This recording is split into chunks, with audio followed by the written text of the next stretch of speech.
Good morning to everybody. Welcome back to the channel Everyday Carry for Everyday People. Razia. Today's the 23rd of March 2020. Time is 11:15 a.m. Local time in South Africa. Obviously, as most of you may have noticed, I've actually moved away from the concept of everyday carry. With Covid-19 becoming a pandemic and spreading globally, I felt that it wasn't the right time or the right place to go back to doing normal videos. Disclaimer straight off the top. Please note that this channel is not sponsored by any government or any organization or any multinational corporation or any business for that matter there. I prefer to keep it that way so that the views expressed here are partly mine and mostly based on facts and figures that we are able to obtain. So with that being said, let's just dive straight into it. Currently, as at 11:15 a.m. local time in South Africa on the 23rd of March 2020, we have 341,684 COVID-19 cases globally. We have 14,751 deaths, and we have 90,041 people recovered. Glad to say 2 of them are in South Africa, so that's pretty positive. Having checked the figures right now, we have 274 cases in South Africa, 272 cases active, 2 fully recovered, so that's something to be really, really grateful for. As I said in previous videos, the way that this virus spreads is we have a case, and then another case, and then another case, and then another case, and then a cluster, and a cluster, and then another cluster. We are in the heart of the cluster phase. We've had 50 and then 34 and then most recently 24. So we are smack dab in the middle of the cluster phase. Usually what happens after the cluster phase is we then go into the boom phase, or this is where cases expand exponentially. So we go from clusters of 30, 40, 50 into higher numbers where figures then double every 3.5 days on average. That being said, I must commend the South African government on the way that they have gone about trying to mitigate the effect of COVID-19 on our country and our people. Bearing in mind that this will take a drastic effect on the economy. So going into it, we all eagerly await the address by the President Cyril Ramaphosa to the nation this evening. Yes, things have been pushed back. Yes, times have had to be delayed, and that's because this particular virus is brutal. Figures that come out 5-10 minutes ago are sometimes no longer valid, so that is something that we need to bear in mind. Leaders from all over the world are trying to deal with this in the best way they can with figures on hand. Going back to some of the things that we should be doing as South Africans, guys, please, social distancing is important. It's not the nicest thing in the world. For most South Africans, it's a luxury, not necessarily a necessity. It's a luxury. It's not a necessity. People need to get up. People need to go to work. People need to put food on the table. These are things that are just there. So some of the ways that we can go about social distancing. Number one, straight off the bat, if we don't need to be out, please refrain from going out. It's painful, I know, but it's something that's necessary. The heading, if anybody has the time, please head over to Peak Prosperity. They have been on the ball from pretty much day one, which was the 24th of January 2020.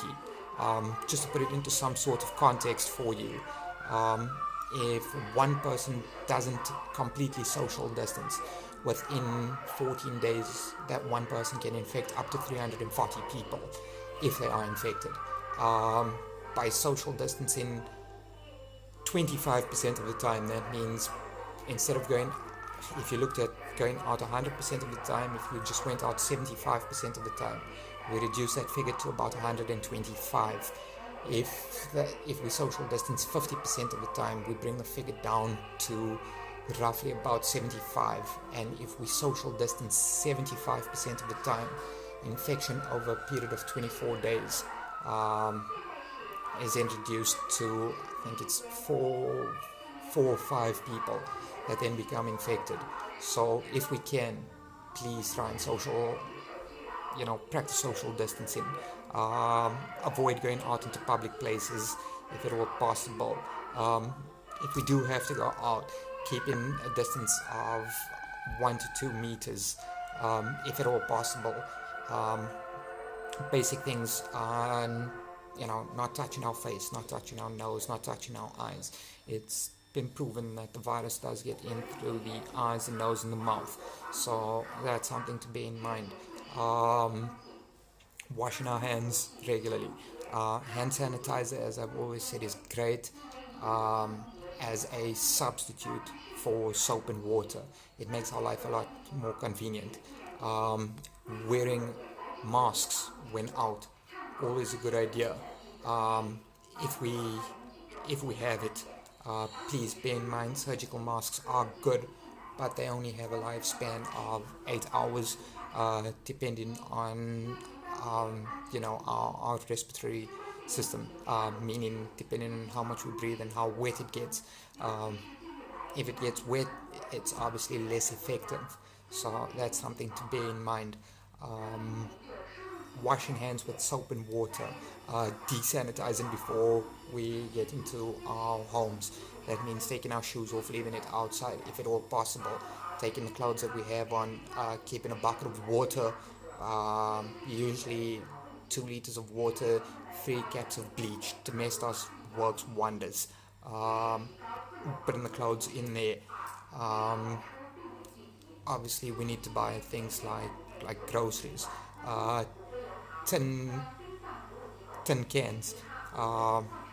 Coming into the house, please disinfect. Mr. Muscle works great. It pretty much kills off the virus. So that's something to bear in mind. Washing hands with soap and water. Obviously, the best way to do it is to wash the hands, wet the soap. Wet the hands, wet the soap, lather with the soap for about 15 seconds. 15 to 40 seconds, getting in under the nails, getting in between the gaps, and then obviously rinsing everything off afterwards is really, really good. So that's something to bear in mind. What else is there? Coughing. Guys, please, if you need to cough, whether in public, whether in your own home, coughing into your elbow helps a lot. It kind of prevents the spread of it. As you know, it spreads through droplets in the air, so it is an aerosol. It can linger in the air for up to 3 hours.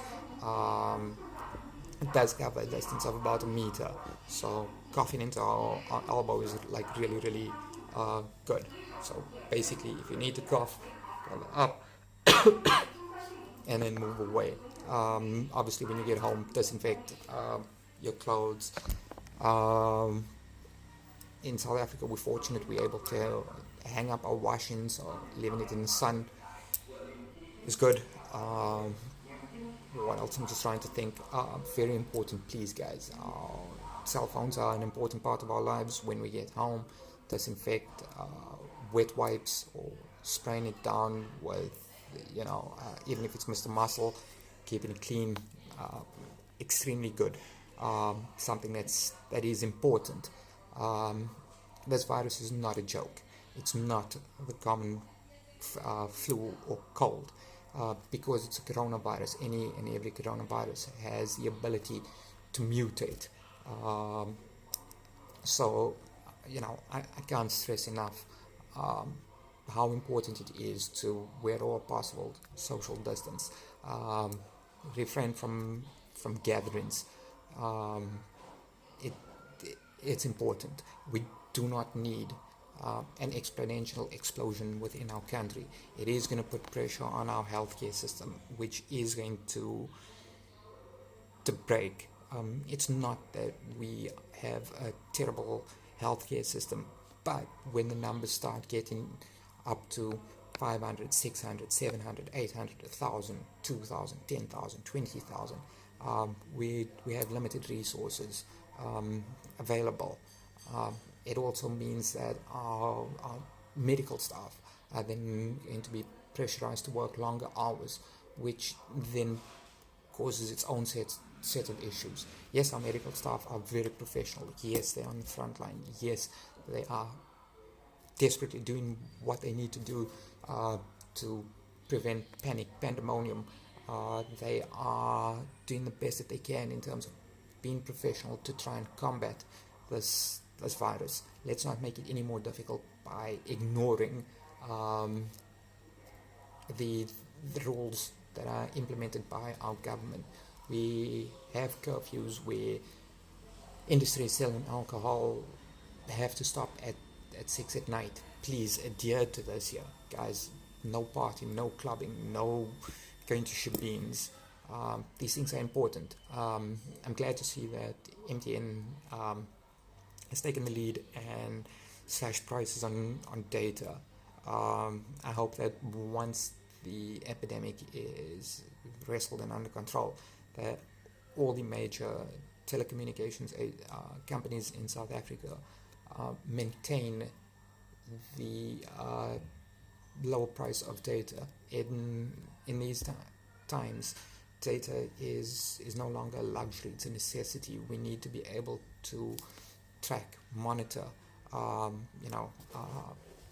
keep abreast of it. We need to keep in touch with our families. We talk about social distancing, but we still need to find out if our neighbors are okay, if our family members are okay. There's no better way than through data. Vast majority of South Africans have WhatsApp. A lot of South Africans do online banking. These are ways that we can actually mitigate the risk of infection. So that's pretty important. I would go so far as to say, you know what, if you don't need to be out, don't go out.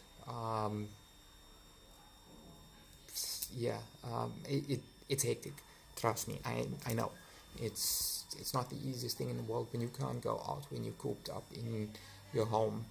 More so when you have kids. So I understand, but if we can at least practice social distancing for 50% of the time, it makes a big difference in flattening that curve, getting that R naught down to below 1, which is really where we want to be.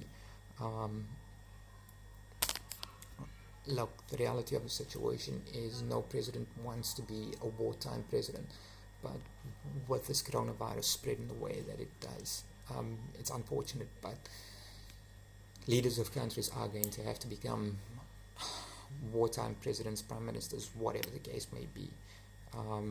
I think our president is doing really, really well with the measures that he's put in place to try and extend having to become a wartime president for as long as possible, because then things are going to get hectic. Curfews are going to be implemented, lockdowns are going to be implemented.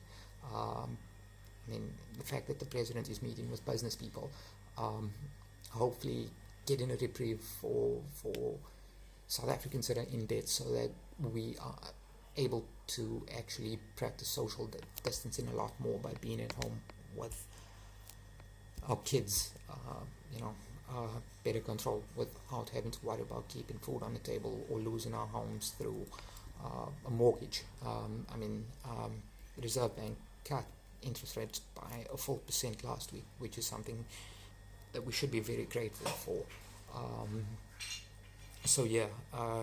Disinfecting, practicing social etiquettes, taking this time to reflect, pray, keep our families together, looking at how we are going to move forward once this virus is brought under control. I'm an avid supporter of being self-sufficient and self-sustaining. I've been an expat a long time. I've seen how other countries have done it. Believe me, this is not me bragging or boasting or anything along those lines here, but South Africa has as close to a perfect climate as anybody's going to get in the world. We have access to natural resources in an abundance, more so than most other countries. We are able to feed ourselves. Once the dust settles on this year, nothing is ever going to be the same. Things are going to change.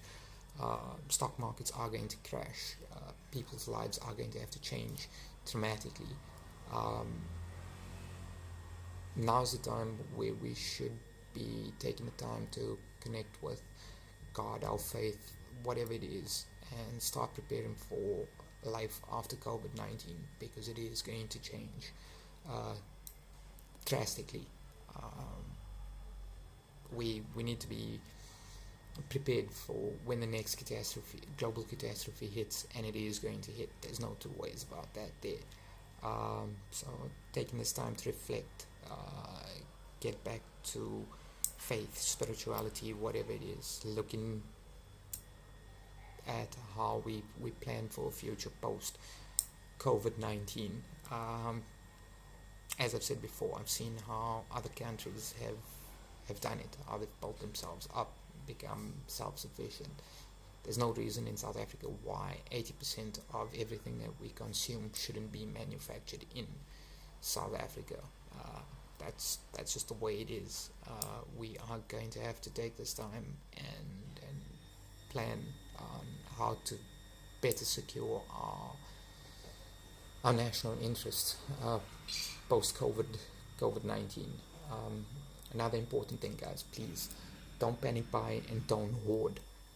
Ensure that you have enough of the necessities for you and your family for between 5 and 7 days. We do not need to buy all the toilet paper on the shelves. I guarantee you, it's not going to get to that stage there, and all that's going to happen is we're going to create more panic, and obviously that's just going to increase the spread of this here.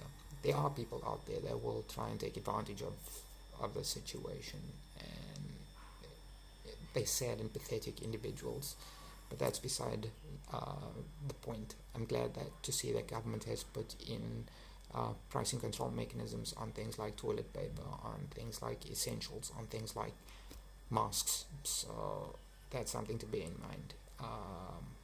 Looking forward, we are going to have to prepare for life post COVID-19, and unfortunately everybody's got their own problems. Nobody's going to offer assistance to South Africa, and not to be arrogant or boastful or anything along those lines yet, but I don't think South Africans actually need anybody else's help. We're quite capable, we are quite intelligent, we are quite self-sustaining.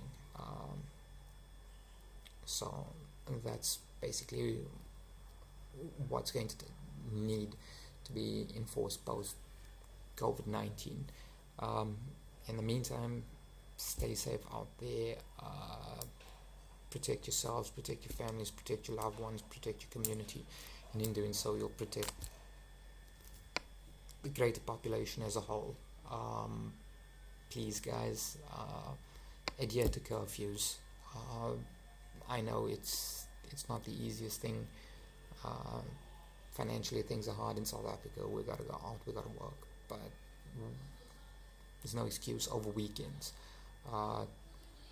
to not, practice some sort of social distancing. Obviously I will leave links in the description to other channels to look at. Will offer a lot more in terms of stats and statistics, and how they've been tracking this virus since it started. Until then, be safe, look after yourselves, and I'm sure I'll see you guys all on the other side. Bye.